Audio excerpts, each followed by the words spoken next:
resources and take all necessary measures to fully support the resources allocated for this cause in this budget. At this critical time, we need to SMEs with some breathing space to stabilize the public expect of the government, with initiatives mainly focusing on 4 areas. A. Supporting an all-out effort to win the fight against the epidemic. B. Relieving the hardship of our people and SMEs. C. Rendering support to the struggling economy and fostering post-epidemic economic revival. And D. Investing for the future by planning ahead for the medium and long-term development of our economy. It is estimated that the counter-cyclical measures costing a total of over $170 billion mentioned in the budget, together with the spending in infrastructure projects and other items, will have a fiscal stimulus effect of boosting the economy by around 3 percentage points. I will elaborate the details afterwards. In 2021, with the rollout of vaccination schemes around the world, as well as the strong fiscal and monetary support, global economic activities revived remarkably. The International Monetary Fund estimated that the global economy staged a strong rebound by 5.9% last year. Given the sharp rebound in demand from major economies, production and trading activities in Asia were vibrant. Hong Kong's total exports of goods continue to register strong growth, with a notable increase of 19% in real terms for the year as a whole, and surpassing the high in 2018 by 10.9%. As regional trade flows remained active, exports of transport services reverted to growth. Exports of financial services also showed further growth. Consequently, Hong Kong's total exports of services registered a mild growth of 1.1% for the year, but it was still far below the pre-recession level, with inbound tourism virtually at a standstill. The local epidemic situation remained stable during the period from May 2021 to end 2021, and the employment and income conditions continue to improve. These, coupled with the boost from the consumption voucher scheme, contributed to a rebound of private consumption expenditure by 5.6% for the year as a whole. As business outlook turned positive, investment expenditure rose by 10.1%. Hong Kong's overall economy saw a visible recovery in 2021 with a growth of 6.4%, reversing the declining trend in the past 2 consecutive years. The seasonally adjusted unemployment rate dropped substantially from a high of 7.2% early last year to 3.9% in the latest period. Given the continued recovery of the local economy and the accelerated rise in import prices, consumer price inflation increased progressively in 2021. However, owing to the fall in private housing rentals earlier on, the increase of the consumer price index remained mild. Netting out the effect of the government's one-off measures, the underlying inflation rate was 0.6% for last year as a whole, down 0.7 percentage point from the year before. Dampened by factors including the monetary policy stance in the U.S., the regulatory requirements in the mainland, and the emergence of COVID-19's variants and supply bottlenecks worldwide, the local stock market underwent a sharp adjustment in 2021. As supported by the low interest rate environment and firm end-user demand, the residential property market was active in the first half of last year. Although the market sentiment weakened in the fourth quarter of last year due to local stock market adjustment and concerns about the U.S. interest rate hikes, flat prices still saw a moderate increase of 3% for the whole year. As for the non-residential property market, with the recovery of the local economy, coupled with the abolition of the double stamp duty imposed on non-residential property transactions in November 2020, there was a visible rebound in transaction activities last year. Yet prices and rentals of office space were relatively soft, while those of industrial buildings rebounded significantly. The government will continue to spare no efforts in increasing land supply and closely monitor the property market development. Economic outlook for 2022 and medium-term outlook. The market generally expects a further revival of the global economy this year, but the rampant Omicron variant has slowed the pace of global economic recovery recently. As affected by the impacts of high energy prices and supply bottlenecks, global inflation has been pushed up significantly, and many central banks will have to tighten their monetary policies. Besides, the geopolitical situation is complex and volatile. All these factors have cast uncertainties over the global economic outlook. Last month, the IMF lowered its global economic growth forecast for the year to 4.4%. In the mainland, the epidemic was contained effectively last year. Production activities have revived, and the external trade has put up a strong performance. Last year, the growth rate of the mainland economy was 8.1%, which was faster than that of most economies. Looking ahead, although the mainland economy is facing some downward pressure, its sound fundamentals along with ample policy room will support the steady economic growth in the mainland and will continue to be the growth engine of the global economy. Last year, the U.S. economy rebounded visibly. The market generally predicts that it will see further growth this year. However, in response to rising inflation, the Federal Reserve Board will likely raise interest rates several times and start to reduce the size of its balance sheet progressively within the year. Besides, fiscal policy support is expected to reduce from last year. These may affect the momentum of economic growth. The Eurozone economy slowed again in the latter part of last year due to the resurgence of the pandemic. However, with the still accommodative monetary policy and supportive fiscal measures, it will likely continue to recover this year. The economic growth outlook for Japan and other Asian economies this year will hinge on the pandemic developments and the restrictive measures imposed by their respective governments.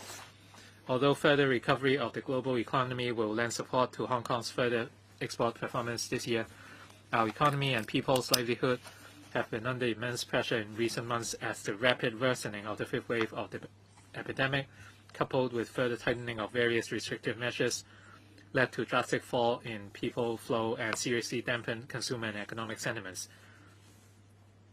To win this fight against the pandemic, the government will devote all-out efforts in stepping up testing and anti-epidemic work. Inevitably, economic activities, particularly the consumption-related sectors, will continue to be under intense pressure in the short term. Unemployment and underemployment situation will also deteriorate. The economic performance in the first quarter is not optimistic. The successful control of the epidemic is the key to safeguarding our economy and people's livelihood. With the staunch support and unfailing assistance from our country, the government and the whole community must join hands to fight the virus and win the battle promptly. As long as the recent wave of the epidemic can be gradually put under control and the status of dynamic zero infection can be maintained down the road, consumption and investment demand will likely get a steam again. A stabilized epidemic situation will also create favorable conditions for the gradual and orderly resumption of quarantine-free travel between the mainland and Hong Kong, thereby injecting greater impetus into the economy. Having regard to the latest local and external situations, as well as the stimulus effect of the fiscal measures, I forecast that Hong Kong's economy will put up a better performance in the second half of this year and achieve growth of 2 to 3.5% in real terms for the year as a whole. On inflation, external price pressures are expected to remain high and persist for some time, while domestic cost pressures will also increase gradually alongside the economic recovery. On the other hand, the upward pressure on the residential rentals remain mild. Taking all factors into account, I forecast that the headline inflation rate and the underlying inflation rate will be 2.1% and 2% respectively this year. Although inflation pressure in Hong Kong remains moderate in overall terms, given that the supply of many daily necessities relies on imports, we should keep in view the impacts brought by external inflation on people's livelihood if such inflation leads to an increase in the prices of imported goods. In the medium term, the economic outlook for Hong Kong is positive. The sustained high-quality development of our country's economy will serve as the key driver of global economic growth and provide the most solid foundation for Hong Kong to prosper and develop.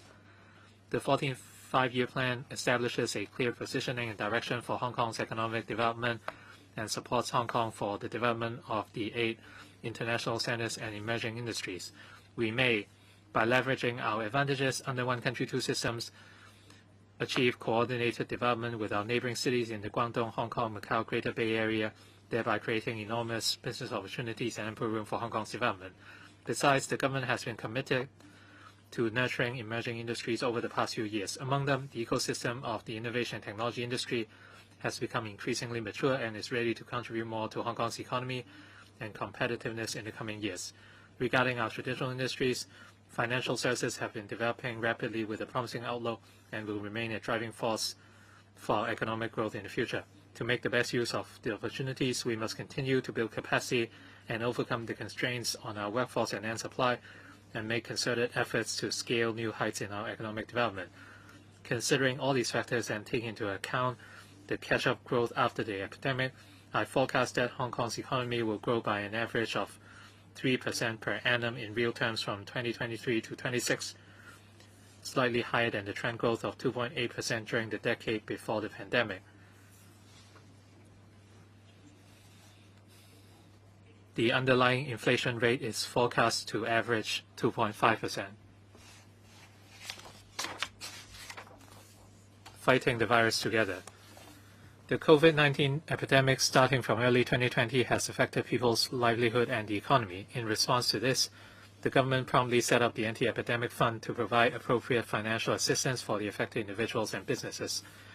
I'm deeply grateful to the Finance Committee of the Legislative Council for promptly approving a further injection of $27 billion into the AEF last Tuesday so that the sixth round of measures can be introduced under the AEF.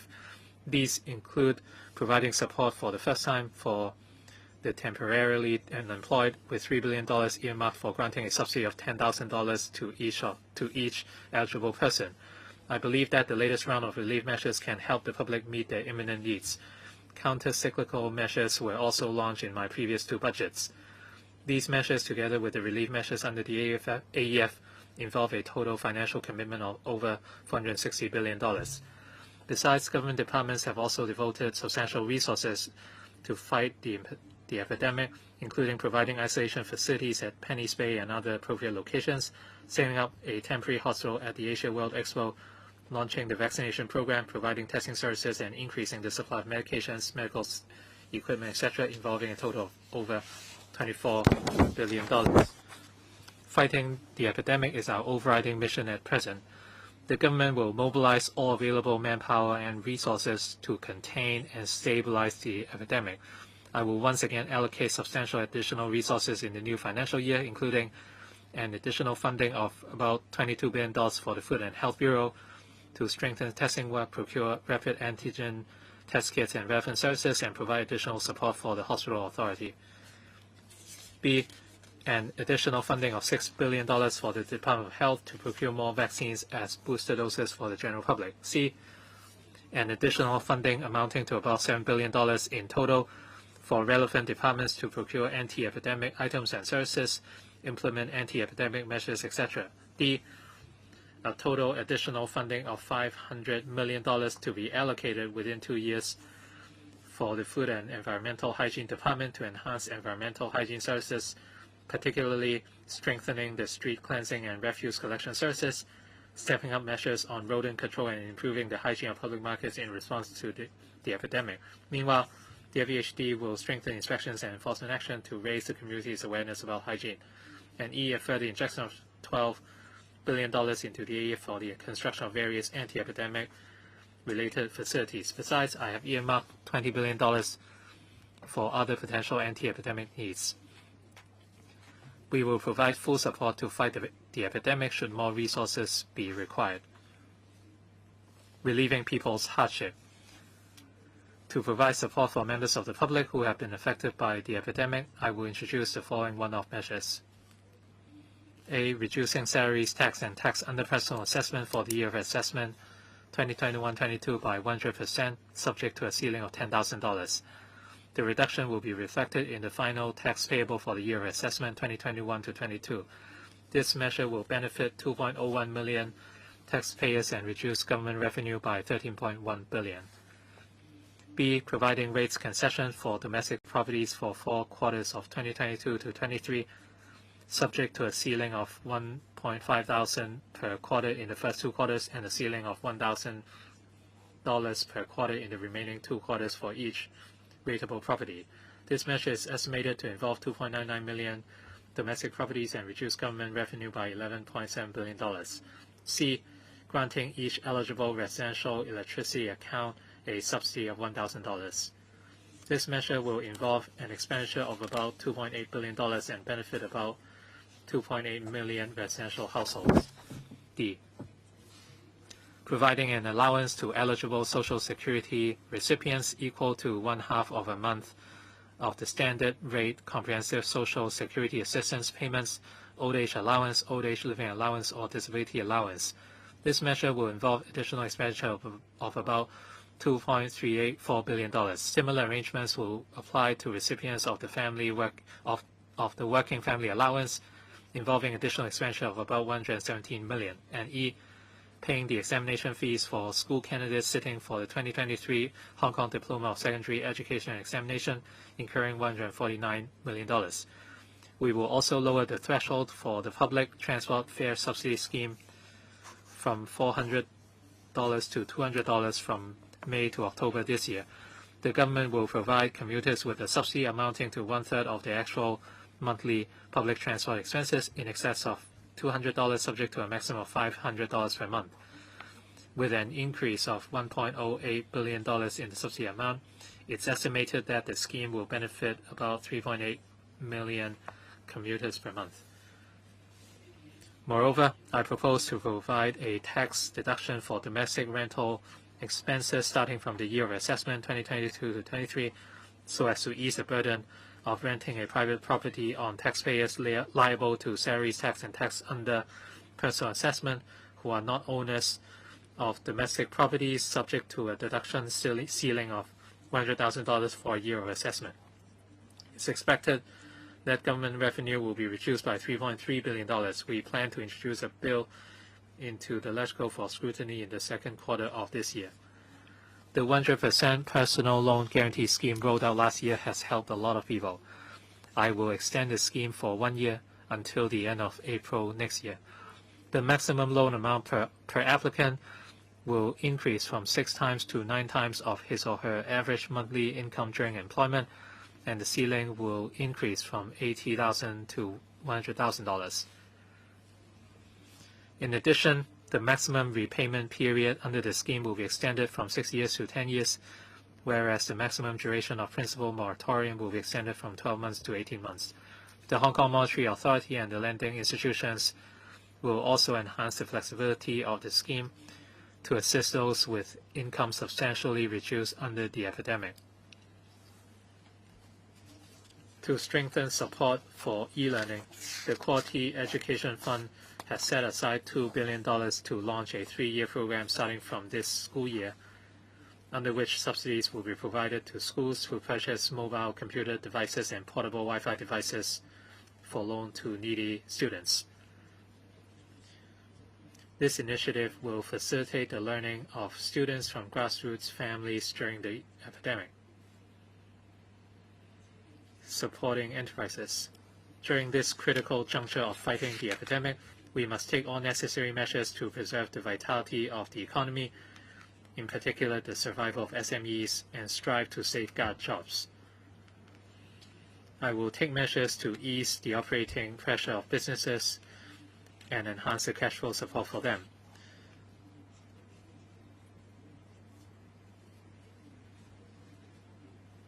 For easing the operating pressure of businesses, I propose A.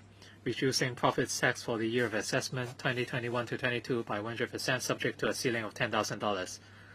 The reduction will be reflected in the final tax payable for the year of assessment 2021 to 22. This measure will benefit 151,000 businesses and reduce government revenue by $1.2 billion. B. Providing rates concession for non-domestic properties for 4 quarters of 2022 to 23, subject to a ceiling of $5,000 per quarter in the first 2 quarters and a ceiling of $2,000 per quarter in the remaining 2 quarters for each rateable property. This measure is estimated to involve 430,000 non-domestic properties and reduce government revenue by $3.4 billion. C. Waiving the business registration fees for 2022 to 23. This measure will benefit 1.5 million business operators and reduce government revenue by $3 billion. D. continuing to waive 75% of water and sewage charges payable by non-domestic households for 8 months until the 30th of November 2022, subject to a monthly ceiling of $20,000 and $12,500 respectively per household. This measure will benefit 250,000 non-domestic households and reduce government revenue by $680 million. E. Extending the waivers or concessions of the existing 34 groups of government fees and charges for 12 months starting from October. This measure will benefit a wide range of sectors such as aviation, maritime, logistics, retail, catering, agriculture and fisheries, construction, tourism and entertainment, and will reduce government revenue by about $1.7 billion. And F.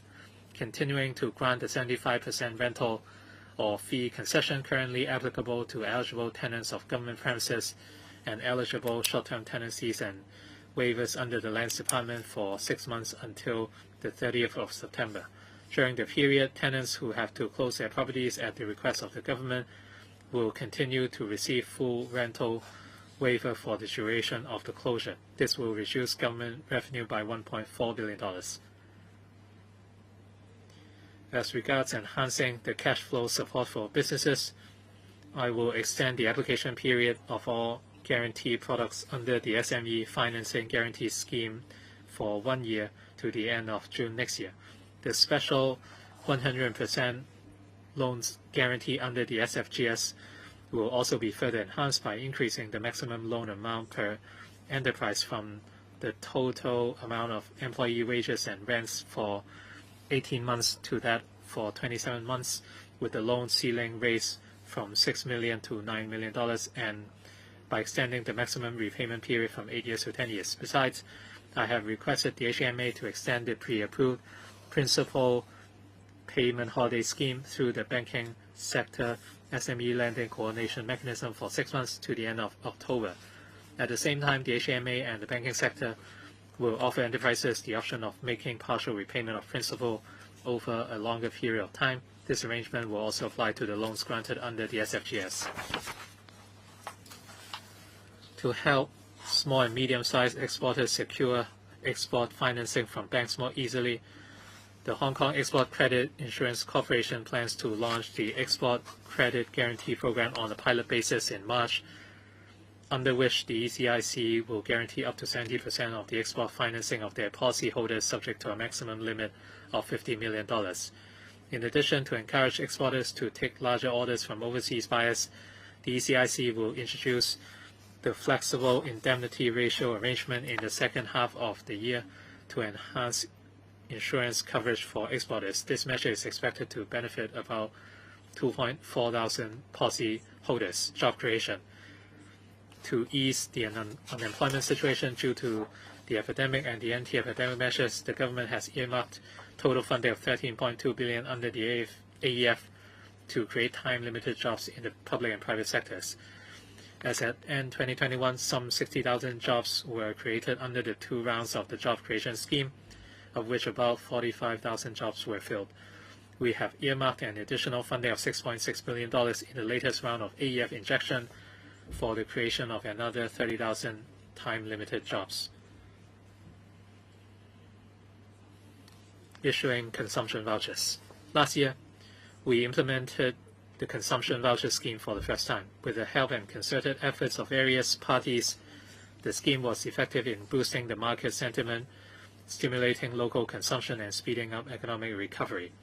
It has also promoted the extensive use of electronic payment. The new wave of epidemic has disrupted the pace of economic recovery. With last year's experience, I will implement a new round of consumption voucher scheme under which electronic consumption vouchers with a total value of $10,000 will be disbursed by instrument to each eligible Hong Kong permanent resident and new arrival aged 18 or above through suitable stored value facilities. The scheme is expected to benefit about 6.6 million people. I fully understand that this wave of epidemic has seriously affected various sectors and the public. In order to relieve the burden of the people and different merchants, I will make a special arrangement under which consumption vouchers valued at $5,000 will be disbursed in April to over 6.3 million successful registrants first, by making use of the registration data collected through last year's consumption voucher scheme. They will get the remaining vouchers by instruments together with the new eligible persons in the middle of the year. In this regard, the government will, in moving the vote on account resolution, inform the LegCo that the funding allocation for the consumption voucher scheme may be used upon passage of the resolution. I hope that the scheme will inject impetus to the market when the epidemic is stabilized so as to accelerate economic recovery and further encourage the public and merchants to use electronic payment, which will promote the development of digital economy. The entire scheme will incur about $66.4 billion of financial commitment. We will announce the details as soon as possible. Enhancing economic resilience and enriching industrial development. When formulating long-term economic policies, first we must be clear about the purpose of economic development so that policy implementation will not deviate from its original intention.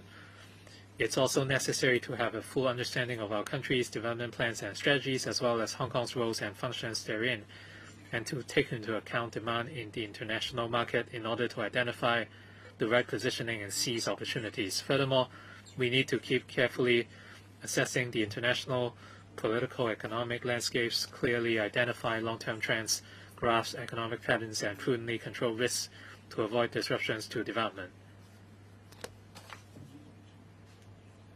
People-centric development. First of all, it is necessary to know whom and what purpose economic development is for. Hong Kong's per capita GDP reached $49,000 last year, and the latest seasonally adjusted unemployment rate has fallen to 3.9%, which look good. However, these figures do not allow us to see clearly many issues such as unbalanced economic development and that many young people cannot fulfill their aspirations. For example, financial services accounted for 23% of GDP in 2020, but only 7% of total employment. This reflects that although people in the industry have high incomes, the beneficiaries are not broad enough. In fact, unemployment earnings of youth in the younger generation with post-secondary education are generally significantly lower than those of the older generation with similar educational attainment, indicating that the pace of economic upgrading falls short of creating sufficient high-quality jobs for young people. Economic development is meant to raise the living standards of all citizens and to let all of us share the fruits of development. This is also the foundation of social harmony. As such, we must enrich industrial development and move towards high-quality and inclusive economic growth, thereby creating more high-quality and diverse employment opportunities. This will not only benefit the citizens better, but also create conditions and provide resources to solve deep-seated problems such as housing and poverty. A new starting point in history. The implementation of the Hong Kong National Security Law, coupled with the improvement of the electoral system, is to implement the fundamental principle of patriots administering Hong Kong and establish Hong Kong's political order from a legal and institutional perspective. And as a result, the practice of one country, two systems in Hong Kong can be brought back to the right track for steadfast and successful implementation so that Hong Kong can consolidate and strengthen its uniqueness and advantages under the system. At present, the executive-led political system has been strengthened, and there is healthy interaction between the executive and the legislature. The administration's governance efficiency has been enhanced as a result. The Hong Kong SAR government, the LegCo, and all sectors of society can work together to address social, economic, and people's livelihood issues and gradually resolve some of the deep-seated contradictions that have hindered Hong Kong's development for a long time. Year 2022 marks the 25th anniversary of the reunification of the Hong Kong SAR with our motherland, which will mark a new historical starting point for Hong Kong and a new milestone towards governance and prosperity. Integrate into the national development. Hong Kong has unique advantages, including institutional advantages under one country, two systems, a fine tradition of rule of law, and a market-oriented and internationalized business environment. We have always been leveraging the support from our motherland while engaging with the world, serving our country's needs with our strengths and achieving great development in return. Under the 14th Five-Year Plan, our country continues to reform and open up, moves towards high-quality development and progress according to the strategy of domestic and international dual circulation. It also makes clear the position and direction of Hong Kong's economic development and supports the development of Hong Kong in 8 areas. Integrating into the national development is an inevitable path for the Hong Kong economy. The government will make good use of national policies and our own advantages and take the GBA as an entry point, proactively exploring the vast mainland market and participating in the domestic circulation of the national economy. At the same time, Hong Kong will play its bridging and platform role at the intersection of domestic and international circulations while connecting domestic and foreign markets and investors and assisting mainland enterprises to explore the international market, seeking progress while maintaining stability. The world is undergoing a change unseen in a century. In recent years, Western countries have been trying to suppress our country's development. The COVID-19 pandemic has dealt a severe blow to the global supply chains, further heightening protectionism. In the past 2 years, governments of many countries have raised debts of massive scale, and central banks have implemented extremely accommodative monetary policies, greatly increasing macroeconomic and financial market vulnerabilities. We need to stay highly vigilant at all times, better connect with the international market under the premise that risks are well managed, thereby striving for progress while maintaining stability. We also have to use development to enhance our ability to cope with risks so as to promote stability with progress.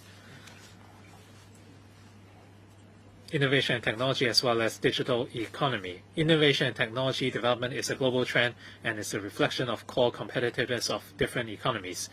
The I&T industry is not only a new economic growth spot, but can also enhance the productivity of other industries. For Hong Kong, whether it is the development of new industries with advantages or the transformation and upgrading of traditional industries, the contribution of I&T is required. Therefore, we must focus on promoting I&T development.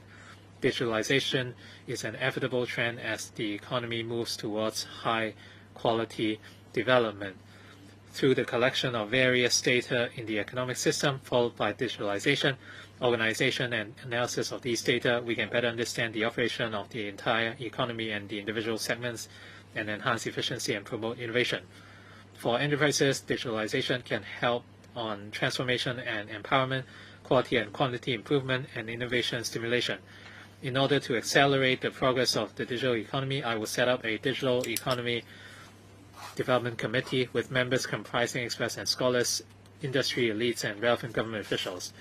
Next, I will elaborate on the key points of injecting new fields and elements into Hong Kong's economic development. Innovation and technology developments. Continuous promotion of I&T development is an important strategy to foster a more vibrant and diversified economy. The 14th Five-Year Plan supports Hong Kong's development into an international I&T hub. Apart from fostering economic growth and job creation, I&T development can also promote re-industrialization and enhance the competitiveness of our manufacturing sector, as well as enable digital transformation across various trades. The current term government has invested over $130 billion in I&T development, which has seen results trending up gradually in recent years. I will allocate additional resources in the budget to keep reinforcing the entire value chain and the I&T ecosystem. Support startups and technology investments. The I&T ecosystem in Hong Kong has become increasingly vibrant. The number of startups surged from around 1,000 in 2014 to around 4,000 last year. And the amount of venture capital investment surged from $1.24 billion to about $41.7 billion in the same period. Currently, Hong Kong is Asia's largest and the world's second largest fundraising hub for biotechnology. In recent years, the governments and local universities have allocated considerable resources to nurture startups and assist research teams comprising students and professors in commercializing their research and development or R&D results. The Hong Kong Science and Technology Parks Corporation, or the HKSTPC, and the Cyberport, our two R&D flagships, provide one-stop support services for startups. So far, we have witnessed the birth and development of over 10 unicorns. Over the past few years, apart from the $2 billion Innovation and Technology Venture Fund, we have also set up the Corporate Venture Fund and the Cyberport Macro Fund through the HKSTPC and the Cyberport respectively. Each of these funds has its own specific key areas of investment, which has significantly broadened the fundraising channel for startups in Hong Kong. Nevertheless, as the funds mentioned above are mainly targeted at early-stage startups, they may not be suitable for expanding enterprises with considerable scale. Some such type of enterprises often have huge development potential. Indeed, we are not short of examples of success in nurturing these enterprises in Hong Kong. I announced in my budget 2 years ago the setting up of an investment portfolio named the Hong Kong Growth Portfolio, using parts of the future fund for investments in projects with a Hong Kong nexus. The aim is to consolidate Hong Kong's status as a financial, commercial, and I&T center, as well as to raise our productivity and competitiveness in the long run. Last year, the government appointed 8 fund managers as general partners to make strategic investments. To nurture enterprises that are relatively more mature and have good potential for contribution to our economy, I will further increase the funding allocated to the Hong Kong Growth Portfolio under the Future Fund by $10 billion, of which $5 billion will be used to set up a new investment fund, namely the Strategic Tech Fund. I will invite the HKSTPC and the Cyberport to identify technology enterprises which are of strategic value to Hong Kong, as well as investment opportunities conducive to enriching the I&T ecosystem. On the other hand, the Technology Startup Support Scheme for universities under the Innovation and Technology Fund has been supporting universities in setting up their own startups and commercializing their R&D results, with a view to creating economic value. To help universities realize their R&D outcomes, I will double the amount of subsidy to $16 million. The increased subsidy will be provided to startups of universities with private investments on a matching basis of 1-to-1. Each startup may receive an annual subsidy of up to $1.5 million for a maximum of 3 years. The initiative will incur an additional expenditure of $48 million per year. Promotes life and health scientific research. The impact of the COVID-19 pandemic for more than 2 years has roused much global interest in R&D in life and health disciplines. In fact, the National 14th Five-Year Plan has also called for focusing on issues like human health, as well as the enhancement of technological strengths in specialist fields such as life and health. Hong Kong has strong research capabilities in life and health sciences. There are a number of renowned scholars in local universities whose R&D teams display great originality and have the ability to create breakthroughs out of the blue, generating fruitful outcomes in scientific research. With clinical trial centers recognized by the National Medical Products Administration, Hong Kong enjoys clear advantages in promoting research and fostering developments of industries in life and health disciplines. In year 2018, I allocated $10 billion to launch the flagship project of Inno-Hong Kong research clusters, under which 28 laboratories so far been established by universities in collaboration with over 30 world. Among these laboratories, 16 are related to we can deliver more revolutionary R&D outcomes.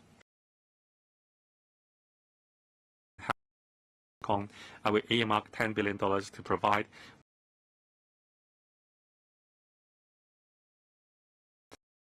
clinical trials and data application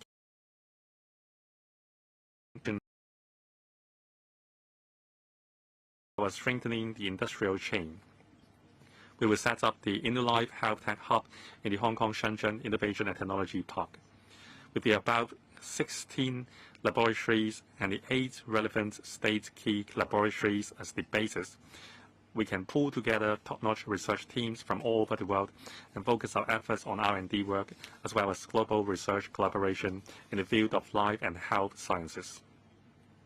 This includes biomedicine, big data, and artificial intelligence, which can be applied in various areas such as prevention, diagnosis, drug discovery, advanced treatments, and rehabilitation. The HA will assist more institutions in exploring how to make better use of their hospitals for conducting research and clinical trials, as well as the valuable clinical data they have accumulated for R&D purposes. Our aim is to promote multi-faceted collaboration in scientific research and development of industries, develop Hong Kong into a major R&D hub in life and health disciplines, and link up related industrial clusters. Promote research and development. We have been actively promoting R&D in the past few years. There are 16 state key laboratories and 6 Hong Kong branches of Chinese National Engineering Research Centers in Hong Kong. They all possess high-level scientific research teams and equipment, and many of them enjoy global leading positions in their areas of expertise. Currently, these institutions are receiving an annual subsidy under the ITF. I announced that the amount of subsidy be doubled to $440 million so that they can have more resources to conduct R&D activities, nurture local talents, as well as attract more local and overseas R&D talents, and further the cooperation and exchanges with institutions in the mainland.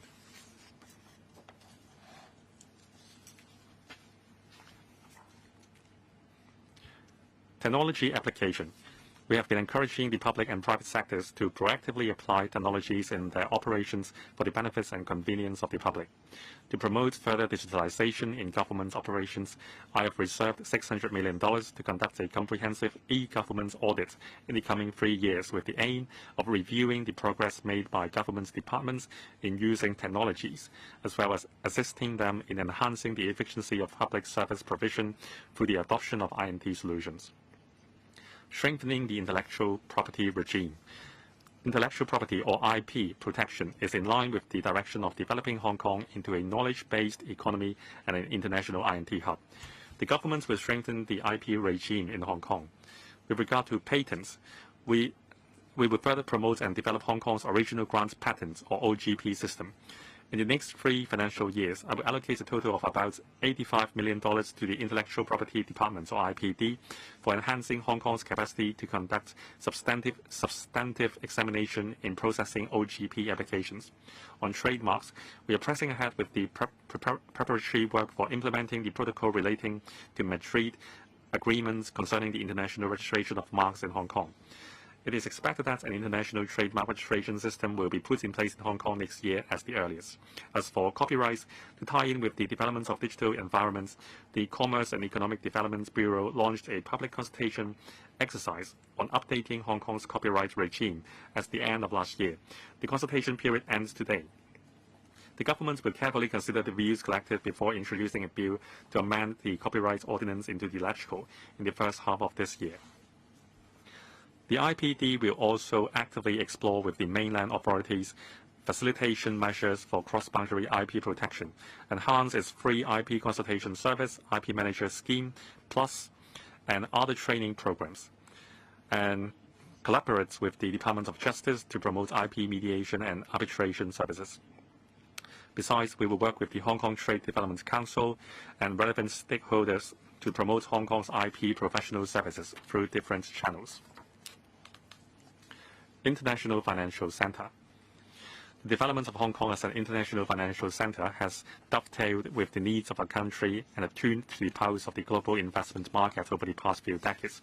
As a result of such development, an extensive pool of capital, investors, entrepreneurs, and professional services talents was created in Hong Kong. Our market size continues to grow with new services and products rolling out one after another. Following the continuous expansion and enhancement of the mutual access regime and our implementation of various policies to promote the transformation of the market structure in recent years, Hong Kong's role and function as the international financial center of our country have been further enhanced. Hong Kong has risen to a new level of development with a wider scope of services and a more comprehensive industrial chain. The clustering effect in respect of financial institutions has also become more prominent. The 14th Five-Year Plan expressly supports Hong Kong in enhancing our status as an international financial center, strengthening its function as a global offshore RMB business hub, an international assets management center, and a risk management center, as well as deepening and widening mutual access between the financial markets of Hong Kong and the mainland so as to develop a high-quality GBA. We will endeavor to achieve the goal of enhancing the capability of the financial sector in serving the real economy. While making rapid developments, we need to strike a balance to maintain stability and security, enabling Hong Kong to fully realize its market potential, as well as achieving rapid, long-term, and steady market developments. The steady development of our country provides the most solid backing for Hong Kong. Under the dual circulation strategy, our country's continuous reform, high-quality two-way opening up, ongoing RMB internationalization and transformation to a green and zero-emission Financial Secretary, RMB internationalization and transformation into a green and zero-emission economy have brought us new missions and opportunities. Hong Kong has to proactively develop a more vibrant and diversified financial market in terms of type of investment products, risk management tool, appropriate corporate financing, arrangement, treasury management needs, etc. By doing so, we can definitely ensure a stronger development of our financial markets, through which we can deepen and widen the mutual access between mainland and international capital markets, thereby facilitating Hong Kong's development into a more competitive and powerful international financial center. Securities markets. In the past year, the securities market continued to flourish. The Hong Kong stock market recorded an average daily turnover of $166.7 billion last year, representing an increase of 29% over year 2020.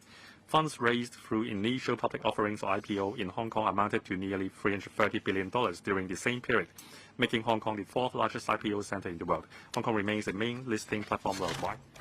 The increase in trading and market capitalization of Hong Kong stocks was attributable mainly to the series of reform implemented in the past few years to enhance the competitiveness of the Hong Kong market, including allowing emerging and innovative enterprises with weighted voting rights structure, as well as pre-revenue or pre-profit biotechnology companies to list in Hong Kong, and providing facilitation for qualifying issuers to seek secondary listing in Hong Kong. As at the end of last month, a total of 70 companies have listed in Hong Kong under the new regime, raising more than $570 billion, representing nearly half of the total funds raised during the same period. Currently, the new economy enterprises amount for more than 20% of the total market capitalization in Hong Kong.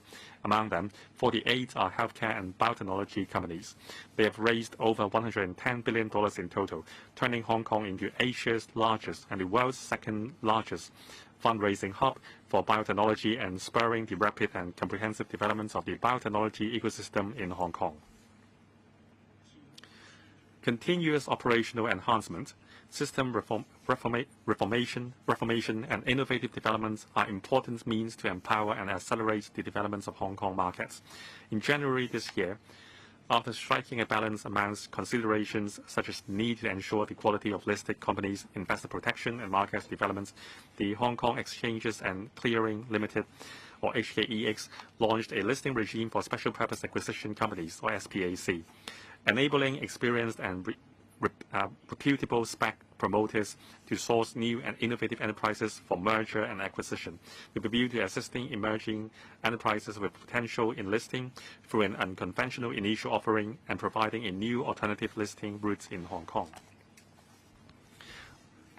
Moreover, with the continuous development of the mainland economy, enterprises have substantial financing needs in the international markets. However, due to the increased risk and uncertainties of listing in overseas markets, many China concept stock companies have chosen to return. We have already made preparation for their return, including allowing Greater China companies without weighted voting rights structure and which are not from innovative sectors to seek secondary listing in Hong Kong, and offering more flexibility to issuers seeking dual primary listings. These measures will help further attract quality China concept stock companies to list in Hong Kong and provide more choices for market players, thereby increasing market liquidity and enhancing the competitiveness of Hong Kong as a global financing platform. On market development, considering the fact that there are some large-scale advanced technology enterprises which require substantial capital for their R&D work, but are not qualified for listing as they fail to meet the profit and trading record requirements, the Securities and Futures Commission, or the SFC, and the HKEX are reviewing the main board listing rules and, having due regard to the risk involved, examining the revision of the listing requirements to meet the fundraising needs of such enterprises. Bond markets. Bond markets not only facilitate medium and long-term capital allocation and management, but also guide capital markets with greater depth and breadth towards the role of supporting a real economy. Developing the bond markets in Hong Kong has been one of our key objectives in recent years. Apart from promoting the diversification of bond products, we strive to move towards the development direction of financial inclusion, enabling the public to participate and benefit from such inclusion. The Steering Committee on Bond Markets Development in Hong Kong, which was set up under my steer last year, has reviewed the current situation of the bond market in Hong Kong and put forward recommendations along 3 directions. They include enhancing market landscape, market infrastructure, and market promotion to further promote the development of our bond markets. We will progressively implement these recommendations, including expanding the issuance of green bonds, RMB bonds, and Hong Kong dollar bonds with longer tenor under government bond programs to foster the development of local RMB and green bond markets, and the formation of local yield curve, consolidating our strengths in promoting offshore RMB business, and encouraging participation of mainland enterprises and entities in Hong Kong's bond markets, and stepping up efforts to promote Hong Kong's position as a bond center among investors and bond issuers. Meanwhile, we will further enhance the functions of the Central Money Markets Unit by upgrading it to be a major central securities depository platform in Asia, while working on the development of an electronic bond trading platform to facilitate secondary transactions and expand investor base. Besides, we will also explore ways to enhance the prospectus requirements and, on the premise of ensuring due protection of investors, make it easier for retail investors to participate in and share the fruits of our bond market development. We have been committed to promoting the development of retail bonds so as to benefit the public. I plan to issue no less than $15 billion of inflation-linked retail bonds, that is I-bond, and no less than $35 billion of silver bond in the next financial year, with a view to offering members of the public, particularly the elderly, investment options with steady returns. Details of the first batch of retail green bonds for public subscription were announced last week. Members of the public can directly invest in green projects that provide environmental benefits so as to jointly create a green environment for green living in Hong Kong while gaining steady inflation-linked returns. I plan to continue to issue no less than $10 billion of retail green bonds in the next financial year. Offshore renminbi business hub. Hong Kong's offshore RMB market is the largest in scale. With our geographical and cultural edges, as well as first-mover advantage, Hong Kong has been Financial Secretary, please pause.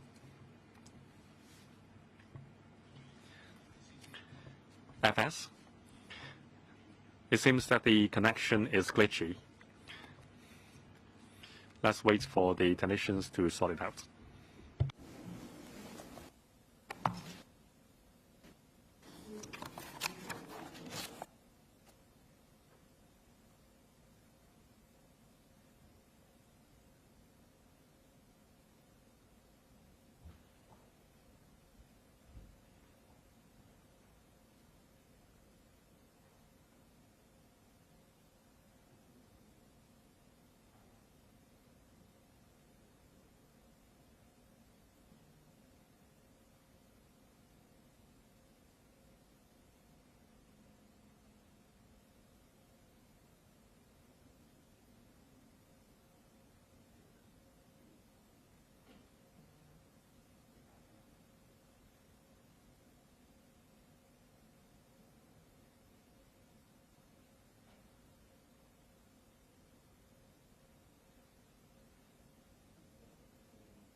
Ms. Maggie Chan, you have raised your hand. Is there a point of order?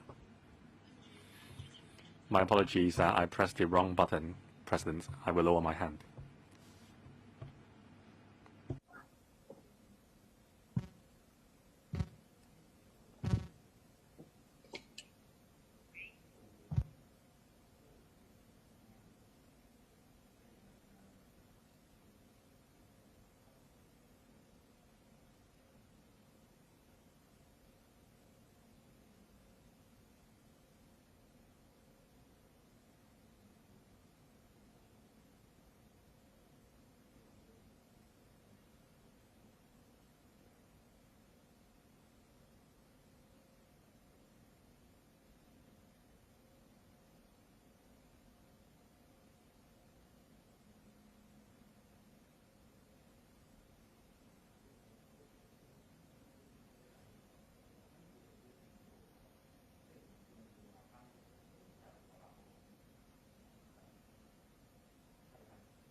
會議現在暫停10分鐘等。